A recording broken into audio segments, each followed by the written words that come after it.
The driveway was covered in frost when I pulled in. I expected to see the porch light on, maybe a wreath, some soft music spilling out through the front window. Instead, the house looked abandoned.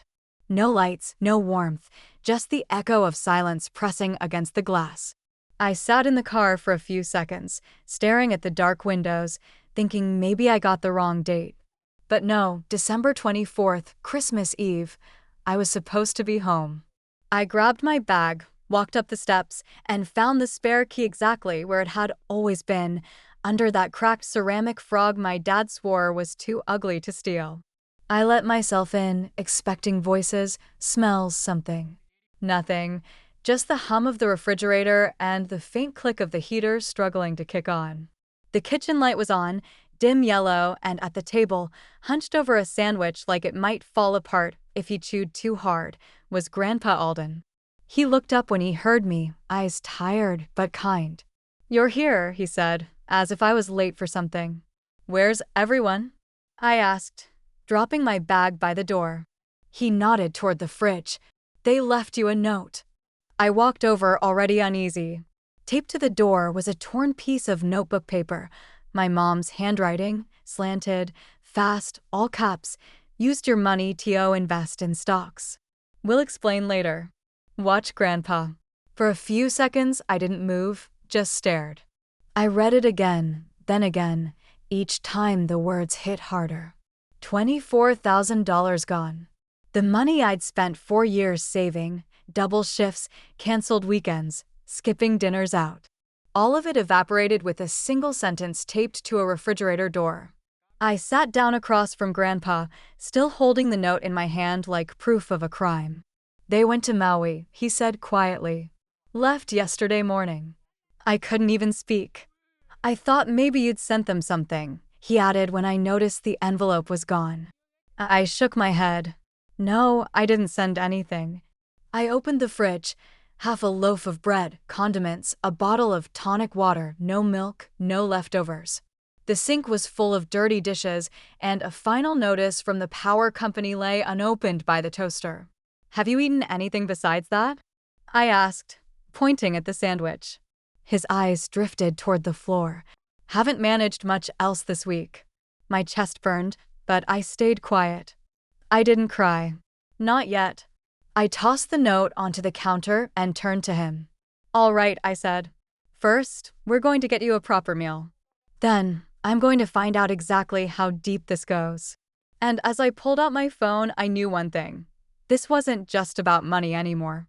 I made Grandpa Alden oatmeal with apples and honey, the way he used to make it for me when I was little. He ate slowly but finished the whole bowl, thanking me like I'd just brought him a steak dinner. I cleared the table and ran the dishwasher, pretending my hands weren't shaking.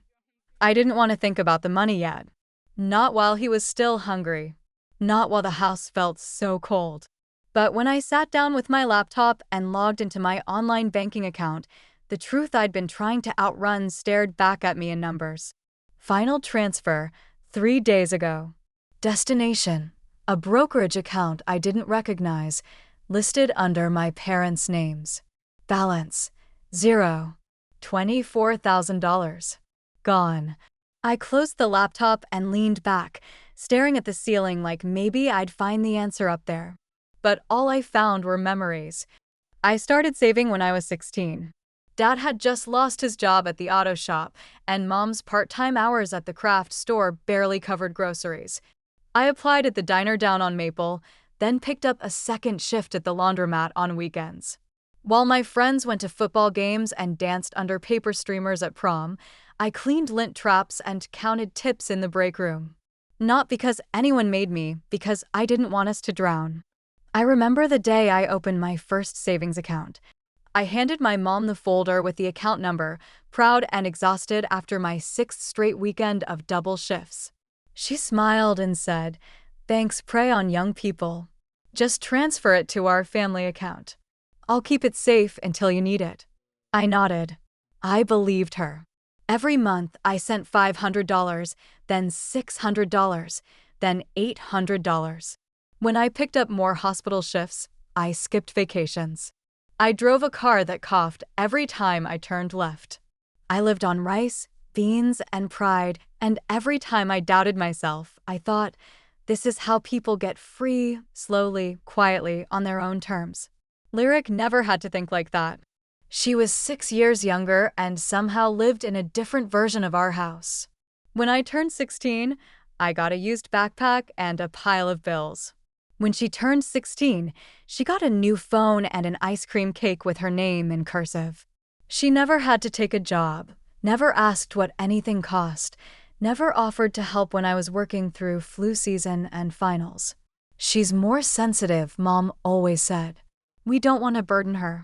I used to tell myself it didn't matter, that I was the strong one, that some people carried more because they could. But now, sitting in a house with no Christmas lights, no family, and no money, I wondered if I'd been carrying things that were never mine to hold. I looked across the room at Grandpa, asleep in his chair, and then at the envelope I'd taped shut with our bank statements inside. I opened my laptop again, not to check the damage, but to start tracking it. Every withdrawal, every date, every lie. Because if they thought they could take everything and still call it love, they were about to learn how much I had left. I woke up to the sound of Grandpa coughing in the next room. It was raw and shallow, like his lungs were trying to clear dust. I wrapped myself in a blanket and padded into the hallway. He was already in the kitchen by the time I got there, leaning heavily on the counter as he filled a glass of water. His hands trembled so badly the glass nearly slipped. I took it from him gently, helped him to the table, and tried to keep my face neutral. "Did you take your morning meds?" I asked. He looked at me like I'd reminded him of something he was trying not to think about. "I ran out 2 days ago," he admitted. I asked Lyric to pick them up, but she said she was busy. I opened the kitchen cabinet where we always kept his pill organizer. Empty. I checked the drawers. Nothing. The refill notice from the pharmacy sat unopened under a stack of grocery store flyers, his name printed neatly on the label, the pickup date circled in pink highlighter, 5 days ago. My stomach tightened. While Grandpa sipped his water, I walked through the house, making mental notes. The sink was full of dishes crusted with dried food. The refrigerator had 2 expired yogurts, a jar of pickles, and 3 containers of takeout, all weeks old. The bread on the counter had a patch of mold, and the fruit bowl held a single shriveled orange. I found unopened utility bills stacked by the front door. One envelope was red and stamped final notice. Lyric had been here. Her jacket was still on the coat rack, her makeup bag on the bathroom counter. But care, that was absent. I checked the guest room where she sometimes stayed when she watched Grandpa. The bed was made, but there were snack wrappers on the floor and an empty wine bottle under the nightstand. I sat back down with Grandpa, opened my laptop again, and clicked through the last 6 months of bank activity. The pattern was subtle, always just a few hundred, sometimes less.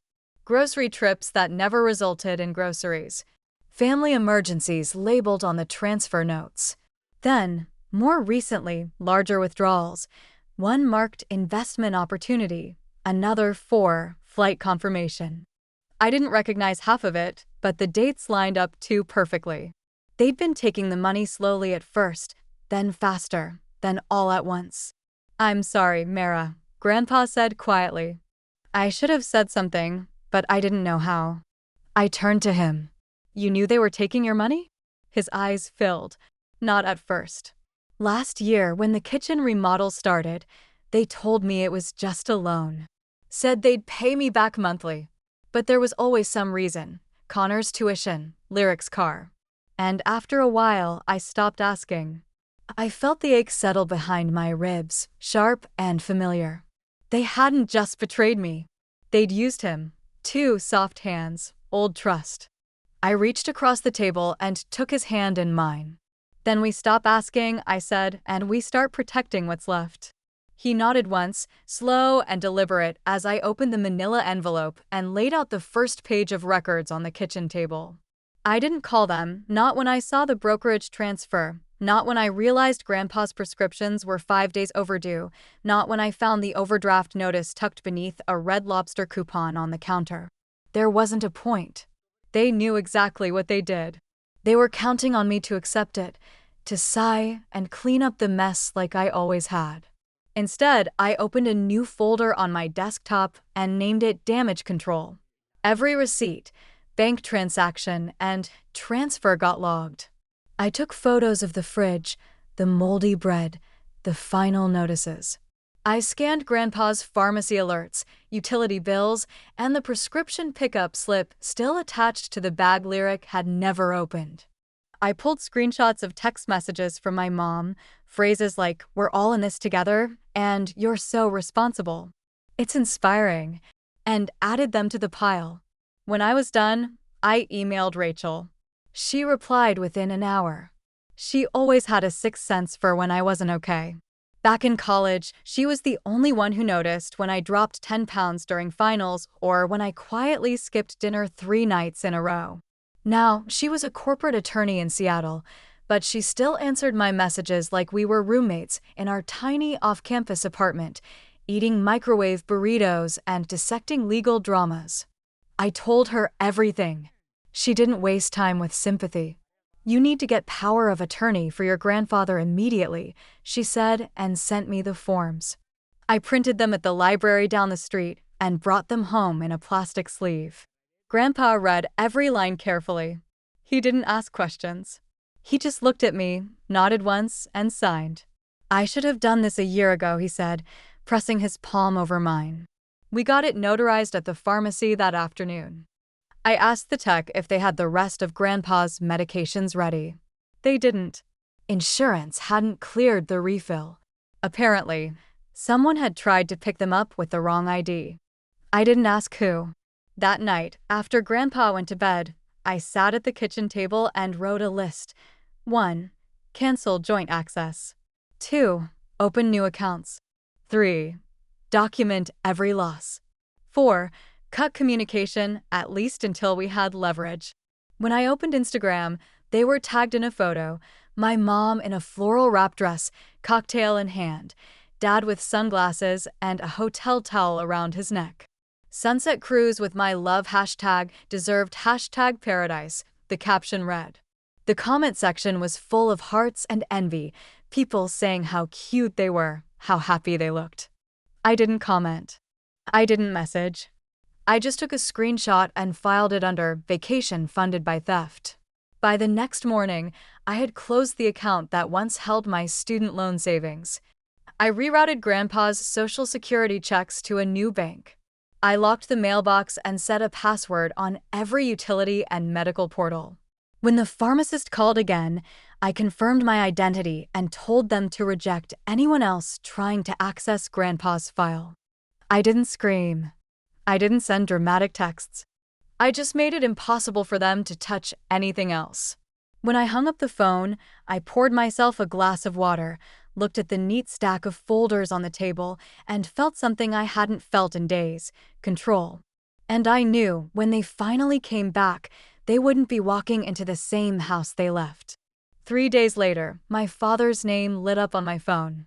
I let it ring until it stopped. He called again and again.